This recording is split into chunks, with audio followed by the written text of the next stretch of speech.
So, I'm going through Mark 6 and sitting there and I'm like, all right, we're going to do the walking on water. And I was like, we got that whole feeding of the 5,000 first. That's kind of big and kind of important. And then I start studying it and I'm like, I'm just trying to pull out one spot where Jesus calls himself God, or the story does. I'm like, okay, I found one, verse 3, the third verse of it. I'm like, uh-oh. Found another one, 6th verse. Oh no. Found another one in the 8th verse. Oh no. Jesus is God throughout this whole story. Like, just pictured as God throughout this whole story. It's not just one or two spots. It's all over it. So this is, of course, the feeding of the 5,000.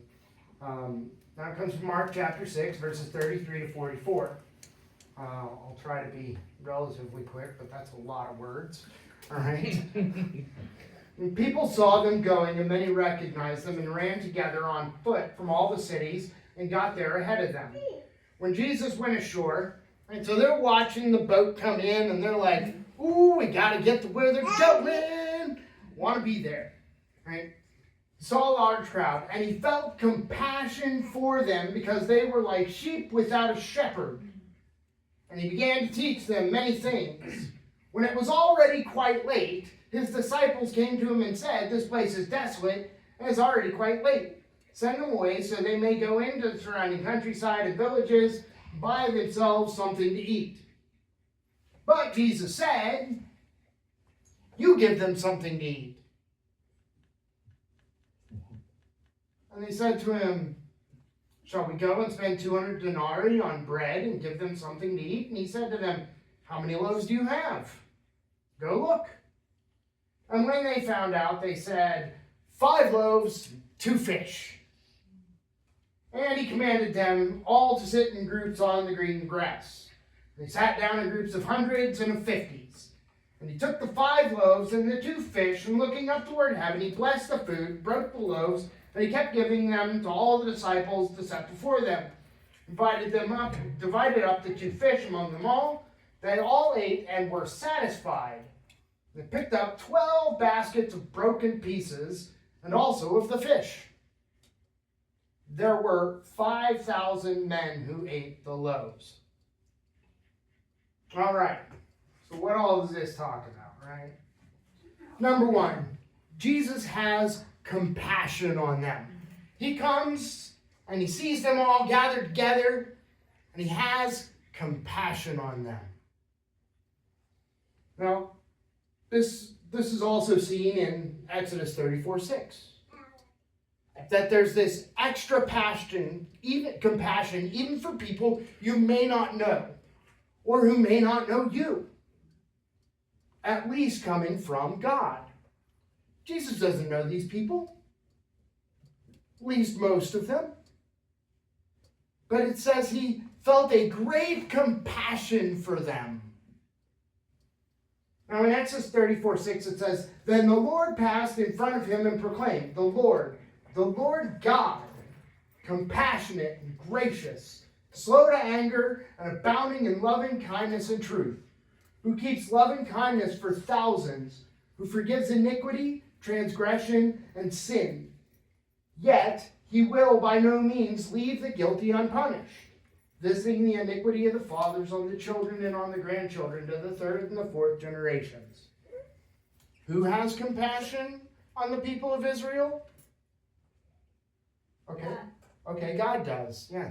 That was meant to be a rhetorical question, but I get it. Yes, God has compassion on the people of Israel. So, this is the first place where we see Jesus is likened to Yahweh, God, in the Old Testament. Now, it's funny, but it says why he has compassion. He says that they were like sheep without a shepherd. The people needed a shepherd. Now, these are the people of God, yet they don't look to God as a shepherd. They're clearly the people of God. Now in Psalm 23, David says, the Lord is my shepherd, I shall not want. He makes me lie down in green pastures. He leads me beside quiet waters. He restores my soul.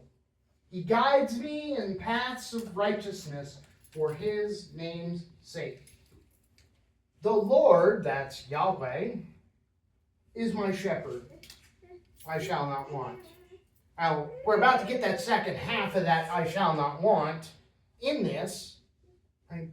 But Jesus takes compassion on them because he sees that they are people without a shepherd. They're sheep without a shepherd. Nobody to guide them in things of who God is. So Lord here is Yahweh.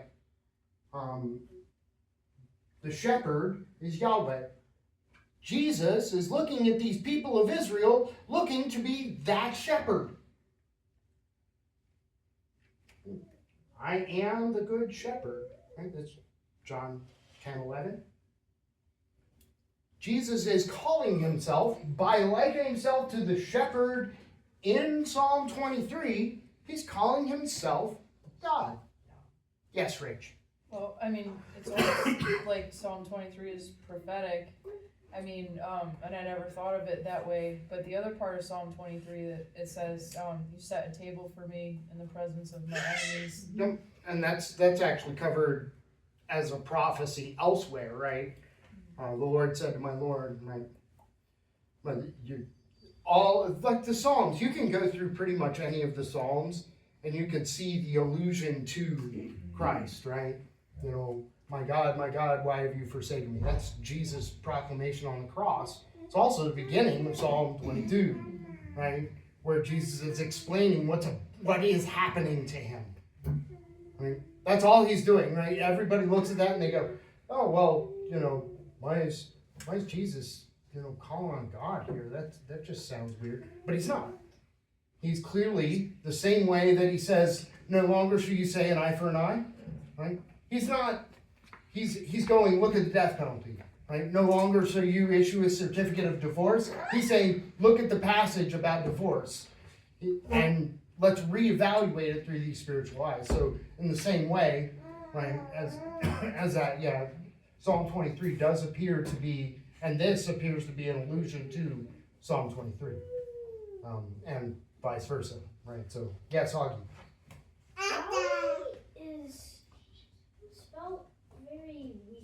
Yahweh is spelled very weird because it's called the Tetragrammaton, right? Means there's no vowels in it. There's no vowels anywhere in the Hebrew language as it was, right? So that's one thing to remember. There are no vowels in Hebrew, so it's all consonants. So you got nothing but consonants there. This is actually also written backwards from what it would be. They read right to left and not left to right like we do. So, like I said, John 10, Jesus is clearly referring to this passage, right? When he says, I am the good shepherd shepherd lays down his life for the sheep. Jesus is kind of saying what he's going to do there. And so here in Mark, he says, these people have no shepherd. In John 10, he says, I am the good shepherd. Both are allusions to Psalm 23. He says, he who is a hired hand and not a shepherd, who is not the owner of the sheep, sees the wolf coming, leaves the sheep, and flees. Wolf snatches them and scatters them. He flees because he is a hired hand and is not concerned about sheep. I am the good shepherd. I know my own know me. Even as Father knows me, and I know the Father. And I lay down my life for the sheep. I have other sheep which are not of this fold, meaning non-Jewish people. That's what he's talking about here. Who are not of this fold. I must bring them also, and they will hear my voice, and they will become one flock with one shepherd. One shepherd. Not two shepherds. There's not a New Testament shepherd and an Old Testament shepherd. There's one shepherd. Yes, Tina.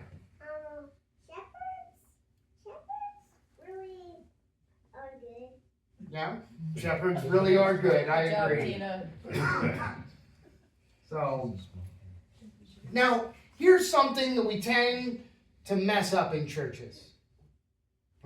We used to go to a church where, and I don't know why it drove me nuts, but it drove me nuts. They would do Wednesday nights, and they would start with a meal and then go to teaching. That's not pictured anywhere in the Bible. Yes, Rachel. It's hard to keep food hot. That's why. I understand that. How much harder do you think it was when they didn't have stoves or microwaves? Practical. So, we see this everywhere, right? From the Gospels, Book of Acts, Paul's writings, we see this model everywhere. Teaching first, then food. Yes, Augie? They actually did have stoves back then, but No. they were made out of stones. Yeah, well, sort of. Not really a stove like we have now. Right? We always see the teaching comes first. Some of these teachings obviously went a little long. Think of Paul's sermon, and the guy falls asleep, falls out the window to his death. God raises him back to life. Keeps preaching. Sometimes, yeah, and then Paul goes back to preaching. He's like, okay, where were we? Right? Moving right along. Love it. So, y'all don't know how good you got it. Taz likes to keep it about 40, 45 minutes, and then he's like, okay, it's lunchtime, y'all. Uh-huh. So, That's right. Paul's going for hours, and if you actually go to the story before it, right, Jesus is bringing the boat in. It's morning. It's daybreak when they arrive, and everybody sees them.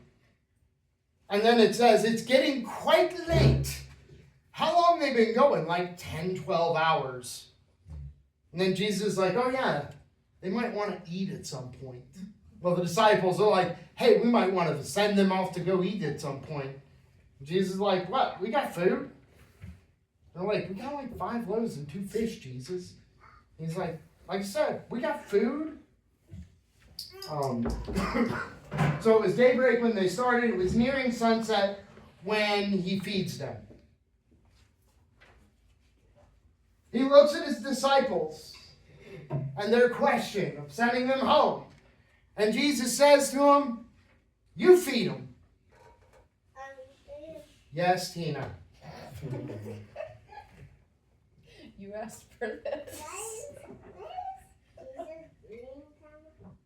Because they're hungry and it's the end of the day and it's quite late. Yes, Cal. If they don't eat, they will probably die. The God is the temple went tumbling down because the horns of yellow, and they made the temple to destroy down, so it tumbled down. They made the temple to destroy down and tumble down. Got it. In 70 AD, that's correct. Good So job. they say, so Jesus says, you feed them. I can picture the look on their face when he's like, you feed them. What are we feeding them? You ever have that discussion? What's for dinner? I don't know. What do you want? I don't know. What do you want? Nobody can make up their mind? Impact. I can see the disciples now. But Jesus, right? We only have 5 loaves and 2 fish. That's it. If you read it in the Really? King James, it's 2 fishes. That's not a plural of the word fish, by the way. I thought there was like 5 fish in All right, so what's Jesus tell them first? He doesn't say, okay, let's go buy food. He says, all right, sit them down. 50s, 100s, sit them down. This harkens back to like Mosaic administration. God orders people to be ordered in such a way that they can be quickly counted. So, Moses appoints chiefs of hundreds, 50s, thousands, hundreds, 50s, and 10s. Right? So by mirroring the pattern, Jesus is showing that he's a prophet like Moses. He's also the one doing the ordering like God. And he's the one doing the counting. So this presents the multitude as a renewed Israel under Jesus' leadership. It's showing, hey, you guys, you are Israel. You're what is supposed to be Israel. And it demonstrates the kingdom of God advances with recognizable continuity from Sinai to Galilee. It doesn't change. What God expects of his people does not change. Now, is there a numerical significance to 50 and 100? Yes, there is. Right? 50 invokes Jubilee. Right? The 7 sevens. And then the year of Jubilee. So that's 7 years is 49. And then the year of Jubilee. That's year 50. So 50 would evoke Jubilee freedom, pointing to the liberation the Messiah brings. 100 is a number of completeness and reinforces this abundance theme. And everybody here, they're going to be very well aware of what a century is, or a seating of 100, because of the Roman military, which we kind of already talked about, especially in the book of Mark, because the military is very present. Right? This is their normal life. So centuries would be familiar to the Galileans under Herod Antipas, underscoring that Christ's order rivals imperial efficiency. Right? Yes, was the Roman military efficient? Absolutely. That's how we can know one thing for sure about the antiquity. Jesus died at the behest of the Romans. We can know that with certainty. There are atheist scholars who say we can know that with certainty. Because they were so efficiently run.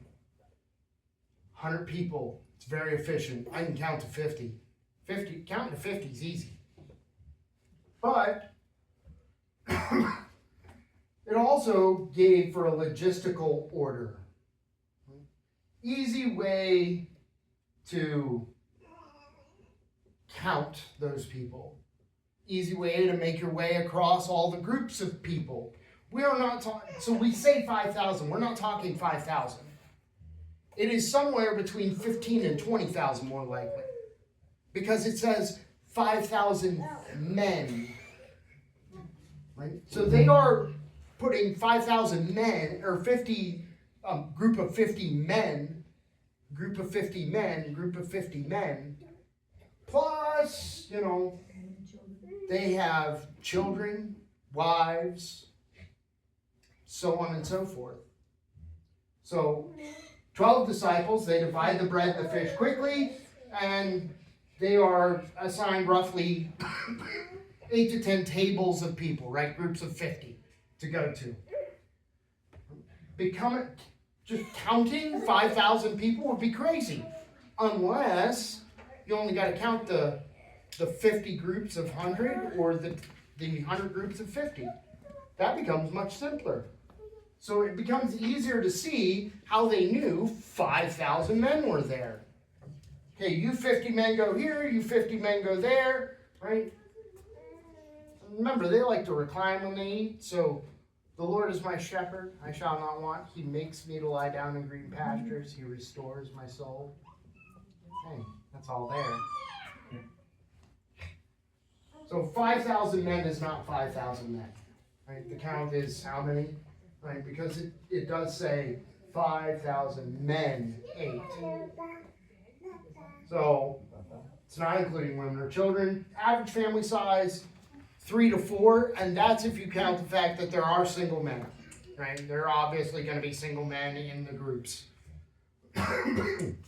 So it means somewhere between 15 to 20,000 people are fed from 5 loaves of bread and 2 fish. Now, that's crazy. We can think about it. Even 5,000 is insane. When you quadruple that, it's like, what are we talking about here? Like New London got fed off of 5 loaves and 2 fish. Right. True. And they were satisfied. Right? Not just like, oh, I got a morsel. They were satisfied. Kind of harkens back to that whole manna thing. We don't know how much it took for them to get satisfied, but we know they were satisfied. There were leftovers. There were leftovers. Right? So, now, we could look at this and go, yeah, but he turned water into wine too. Okay, cool story. But Jesus changed a substance into another substance. He did something with something to make something different. Right? Wine is not water, and water is not wine. They are two different things. I will grant you that. He's making food from non-food. All right? He's pulling food out of the air and going, okay, here you go. Here's a loaf for you. Here's a loaf for you. He is making food from nothing. We might call that creatio ex nihilo, right? Or creation from nothing. This is the doctrine that God created the universe out of nothing without using pre-existing matter. Jesus isn't using pre-existing matter to make this bread. He is multiplying this bread. Like, break it in half and there's a hole. Break it in half and there's a hole. Yes, Rick. Couldn't the bread have come from one of those quarks? Quarks? No. No. Quarks can Quarks. exist in the same. Can exist in two places at the same time, not make something new. But only God can create from nothing. So again, we see Jesus pictured as God here, just by the act of making this bread appear from nothingness.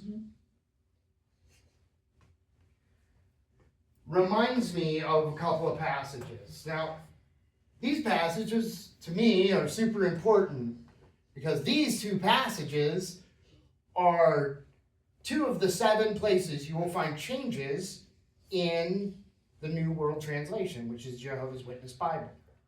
And that is John 1, 1-3, and Colossians 1, 15-17. This is because they believe that Jesus is a created being. In the beginning was the Word was with God, the Word was God. He was in the beginning with God. All things came into being through him, and apart from him, nothing came into being that has come into being. Meaning, Jesus made it all. Now, they like to add a word here, they like to put an A here. The word was a God, right? They like to put other, where it says, all things were made through him and by him, right? So he is the image of the invisible God, the firstborn of all creation. For by him all things were created. They like to put other there. By him all other things were created. Allows for him to be created, but he's not. So by him all things were created, both in the heavens and the earth, visible and invisible, whether thrones or dominions or rulers or authorities. All things have been created through him and for him. He is before all things, and in him all things hold together. How do we know this is Jesus and not God? He is the image of the invisible God. Yes? They love to talk about the word firstborn. You want to talk about that? Firstborn? Yeah, they do like to talk about firstborn. They like to talk about that like Jesus is the first created thing. Right? That's how they define firstborn. The first created, or the firstborn of a family, or something of that nature. To which I always ask them, then, what about Isaac? He's not technically the first child born. He's the second. Right? Or King David. King David. Not the firstborn, but he's called the firstborn. Yes, God was never made. He's always been on the earth. agreed. And that's exactly what we just said there. How about leftovers? This is a 1st century Hebrew basket. It's about 2.5 feet deep. And it says they had 12 baskets full. How did they know where there were 12 baskets full? each disciple got to take one with them. One per disciple. Now, uh-oh, what happened? What happened? Oh no! The computer is going weird. Why is my computer going weird? Alright. So, there are a lot of other things you could talk about with this, right? You could talk about, the fact that in other accounts of this, it talks about which disciple he spoke to when he said, how much food do we have? And the fact that that disciple happens to have been from the area where they were and was likely fairly well-to-do in that, because that area was, right? So that's called an unintended coincidence, right? The writers aren't like intentionally filling the holes of another gospel, right? But they do, or they answer a question. Another one is in Matthew. One of my favorites is in Matthew and Luke. While Jesus is bound, it says in Matthew that they slapped him, or in Luke that they slapped him and said, "Prophesy who hit you." You don't know that he's blindfolded unless you read Matthew as well, right? So you don't see that. So the prophesy thing makes no sense until you know that he's blindfolded as well, right? So there is a lot to this story. Like you could go, it's how deep do I want to go? Mm-hmm. But let's just look at the places where we saw Jesus called God. Right, we'll go back to the beginning, maybe, if my computer's going to play well with others. It's not. But maybe it will. All right. So in the story, we start off, it says, he saw a large crowd and he felt compassion for them. Right? This is a godly compassion that only God can feel. Right? As we see in Exodus. So there's one. Jesus is referred to or alluded as being God right there. They're sheep without a shepherd. 2. That's Psalm 23. And he teaches them. It was already quite late. The disciple said, "This place is desolate." And then Jesus says, "You give them something to eat." And they said to him, "What are we going to do? Spend a whole bunch of money?" He goes, "How much do we got?" I'm like, "We got 5 loaves, 2 fish."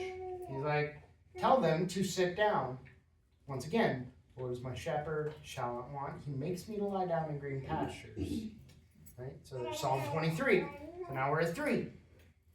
Then he orders them, as God did with Moses and the armies, into 50s and 100s. So 4.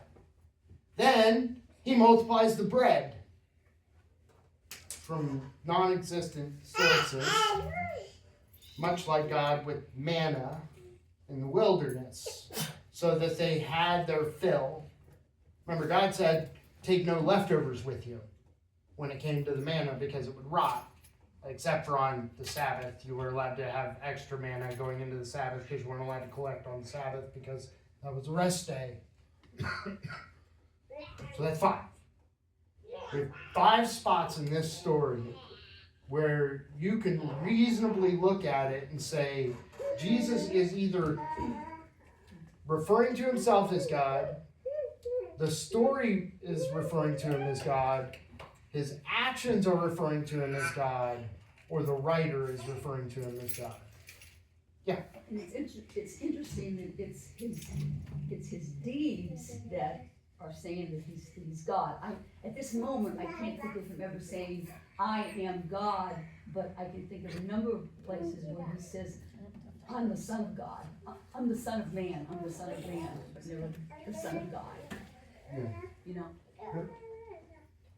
I think that as we move along through Mark, we'll see spots where he clearly refers to himself using divine names and things like that. And John, it's all over the place. But like I said, we want to look through Mark, because Mark is that lowest divinity of God, of Jesus, according to people who want to talk about it. Yeah, and in general, Mark is very action based. Yes. As opposed, there's not a whole lot of Jesus' teaching necessarily in Mark, so you're getting really like the Yeah, it's all evidence is action. action based. And granted, just like Matt said, there are definitely places where he does clearly define himself as God. But generally speaking, yeah, Mark is very action based as opposed to your Matthew, your Luke, like where you're getting more of John the Jesus Baptist definitely teaching. called him God. Yeah, That's the only one that I need. He's Yeah. definitely called God in Mhm. Mark, but And these are clearly the allusions alone. When he's talking Yeah. about shepherding, like that's it's like the I'm being the good shepherd, Yeah.